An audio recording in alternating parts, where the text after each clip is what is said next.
Good morning. Xin phép cho các tôi xin được gửi lời chào đến tất cả các quý vị đại biểu, các quý thầy cô. Tiếng Việt của tôi không tốt lắm nên tôi xin phép nói tiếng Anh. I hope that's okay. Các thầy cô có nghe được rõ tiếng Việt thầy sách của nó không ạ? Vâng, thầy nói tiếng Việt không sõi lắm nên là thầy xin phép các thầy cô là được sử dụng ngôn ngữ tiếng Anh trong buổi hội thảo ngày hôm nay ạ. So, first of all, I'm very excited to see everyone here and speak to you this morning. And I'm very impressed with all the wonderful English learning that's going on in schools that we just saw in the video here in Ninh Bình. Vâng, trước hết thì thầy cảm thấy rất là hạnh phúc vì có mặt ở trong cái buổi hội thảo ngày hôm nay cùng với các thầy cô. Và thầy cũng rất là ấn tượng khi mà thầy được xem cái video clip rồi hình ảnh các em học sinh học rồi vui chơi ca hát trong cái video clip vừa trình chiếu vừa rồi đấy. My talk this morning is about happiness in English language learning and teaching. Và cái chủ đề hôm nay tôi muốn chia sẻ với tất cả các quý vị đại biểu, các quý thầy cô, đấy là chủ đề về hạnh phúc trong việc dạy và học ngôn ngữ tiếng Anh. And before I start, I would like to invite everyone here into a brief moment of mindfulness and connection. Vâng, trước khi vào phần chia sẻ trình bày của tôi thì tôi xin phép được mời tất cả các quý vị và các thầy cô chúng ta hãy dành một chút thời gian để thực hành sự chú tâm của mình bằng hơi thở. So please put down your phone or any other device and find a comfortable sitting position. Vâng, bây giờ chúng tôi xin mời tất cả các quý thầy cô chúng ta hãy để toàn bộ các cái thiết bị điện thoại xuống bàn và chúng ta hãy ngồi với một cái tâm thế là một cái cơ thể rất là thoải mái ạ. And for just a moment, please close your eyes. Và chúng ta có thể từ từ nhắm mắt lại ạ. Breathe in. Và chúng ta hít vào một hơi thở. And breathe out. Và chúng ta từ từ thở ra. Breathe in. Hít vào. Breathe out. Thở ra. Breathe in. Hít vào. Breathe out. Thở ra.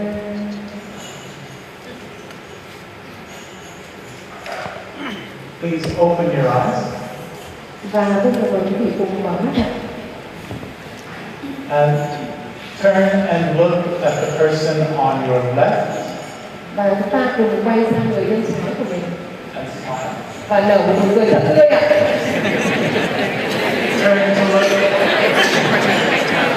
Turn to the person on your right and smile. Và quay sang người bên phải của mình nở một nụ cười thật tươi ạ. Turn to the person behind you. Và quay sang người phía sau ạ, nở một nụ cười thật tươi ạ, người đối diện phía sau ạ. And smile. Và tất cả chúng ta cùng cười thật tươi ạ. And turn to the person in front of you and smile. Và chúng ta nhìn về phía người đối diện trước mặt mình, chúng ta nở một nụ cười thật tươi và chúng ta cùng hướng lên sân khấu ạ. Thank you for joining me in that. I hope it brings a little more presence and connection as we talk about happiness in education. Vâng, vừa rồi tôi vừa chia sẻ với quý vị một hoạt động thực hành sự chú tâm. Và đây cũng là hoạt động mà chúng tôi làm cho học sinh trong lớp học. Và điều đấy để thể hiện là chúng ta có sự hiện diện và chúng ta có sự kết nối với nhau trong một lớp học. So I'll go through three questions in this talk. First of all, what is happiness? What is the place of happiness in education? And finally, how do we bring happiness into the English language classroom? Vâng, đến cái buổi chia sẻ ngày hôm nay thì tôi sẽ mang đến cho chúng ta 3 câu hỏi. Câu hỏi thứ nhất là chúng ta hiểu thế nào về hạnh phúc, tức là định nghĩa về hạnh phúc ạ. Câu hỏi thứ hai là vậy thì hạnh phúc ở trong trường học nó đang ở đâu? Và thứ ba là làm thế nào để chúng ta mang lại hạnh phúc vào trong những giờ học tiếng Anh ở trong các trường học. When people think about happiness, often we think about something superficial. We think about just feeling happy or feeling pleasant all the time. We think about having fun and playing games. Tôi cũng muốn chia sẻ là thực tế thì chúng ta cũng thấy là khi mà nói về hạnh phúc thì chúng ta thường nghĩ đến một cái điều gì, những cái cảm xúc nó rất là vui vẻ, rất là thoải mái và đôi khi nó rất là hài hước. Sometimes people feel that happiness is not a serious topic, certainly maybe not something worth discussing for serious people like us who are involved in the serious work of educating the next generation. Và đôi khi thì chúng ta cũng có những cái suy nghĩ rằng là tức là chúng ta suy nghĩ về hạnh phúc một cách nó cũng rất là trầm trọng, và đôi khi là nó làm cho bản thân những cá nhân và chúng ta thì có đôi khi là cảm thấy là bị vượt ra khỏi cái sự gọi là kiểm soát cái hạnh phúc của mình. But in fact, happiness has a long and deep tradition in every aspect of our culture and society.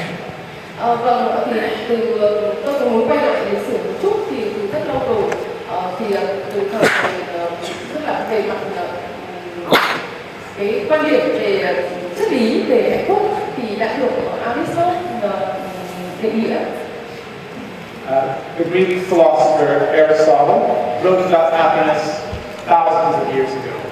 He used the Greek word eudaimonia, which is another word that he used for happiness, and he considered it the highest human good. Vâng, đây là cái định nghĩa của một nhà triết gia Hy Lạp, thì ông có dùng cái ngôn từ là eudaimonia, thì nó diễn tả cái trạng thái là cái sự gọi là cái tâm trạng ở mức độ cao nhất, vui vẻ nhất của con người. In Aristotle's definition, happiness means something like doing well and living well. And we tend to translate that in English now as the word well-being.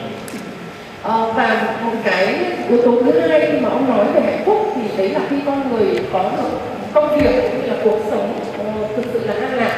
Và cái từ hiện nay của chúng ta đang dùng trong cái việc nói về hạnh phúc đấy là sự an lạc, tức là cái từ well-being.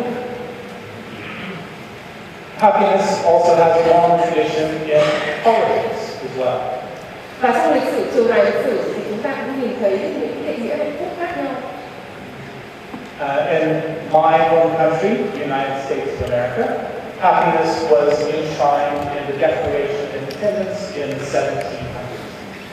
Và ở quốc gia của tôi là nước Mỹ thì quý vị cũng đã biết cái tuyên ngôn độc lập của nước Mỹ từ năm 1776 thì cũng nói về hạnh phúc là sự tự do và độc lập. The founding fathers wrote, all people have the right to life, liberty, and the pursuit of happiness. Và trong cái hiến pháp của Mỹ thì cũng đã khẳng định rằng là hạnh phúc có nghĩa là mọi người dân đều có được quyền độc lập, tự do, có được tự do và theo đuổi cái hạnh phúc của mình. Ho Chi Minh actually quoted these words in Vietnam's own Declaration of Independence in 1945. Và quý vị cũng đã biết là năm 1945 đúng không ạ? Trong cái tuyên ngôn độc lập của nước Việt Nam thì Chủ tịch Hồ Chí Minh cũng đã khẳng định cái tuyên ngôn độc lập của Việt Nam. And as we know, the motto of Vietnam today is độc lập, tự do, hạnh phúc. Đó là độc lập, tự do, hạnh phúc. Independence, freedom, happiness.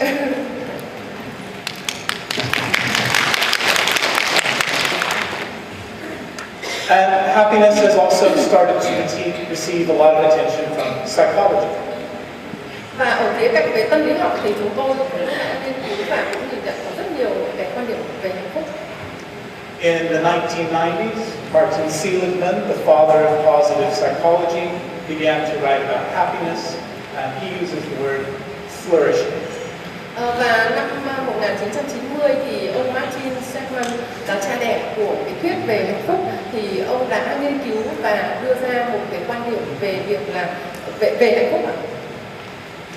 In Seligman's definition, humans require 5 key things to flourish in life. Và ông cũng đã định nghĩa rằng là để có hạnh phúc thì con người cần phải có 5 cái yếu tố như sau.